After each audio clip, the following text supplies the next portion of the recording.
action for you.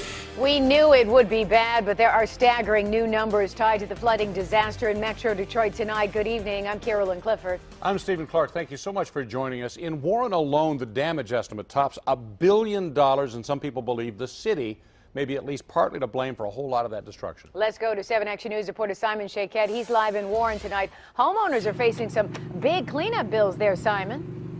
Absolutely. You know, people here are describing it as a bad case of deja vu. Take a look over here. It's not the first time they've had to throw out almost everything as a result of extreme flooding. When floodwaters wreaked havoc on homeowners in Warren, many blamed Mother Nature. Lives were lost, cars totaled. Days later, here on Bon Mar Street, fingers are still pointing and everyone is joining in. This is about the fourth time in the last 3 years. The supersized mounds of garbage and debris from flooding still lining the curbs in this subdivision. The piles have everything from furniture to a 5-year-old's toys.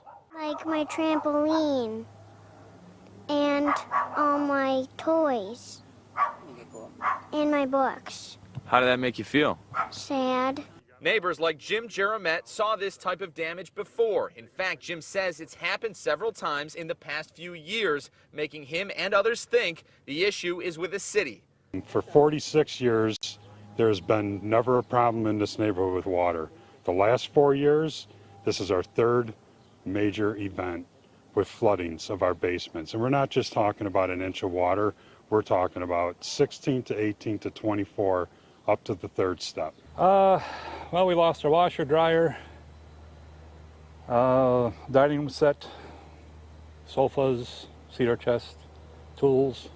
We tracked down Mayor Jim Fouts, who says an estimated 18,000 homes flooded, contributing to a total cash loss of $1.2 billion. Fouts declared a state of emergency earlier in the week, even reaching out to the governor and FEMA for money.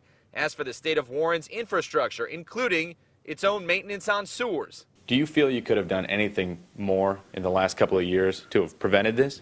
I don't think there's anything more I could have done. This has been a catastrophic biblical event. Fouts promises to keep fighting for his people.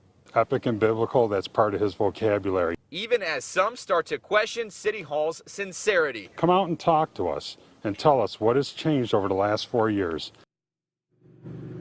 And we're going to keep digging on this story. In the meantime, all the information for help is available on our website, WXYZ.com. Live in Warren, Simon Shaquette, 7 Action News.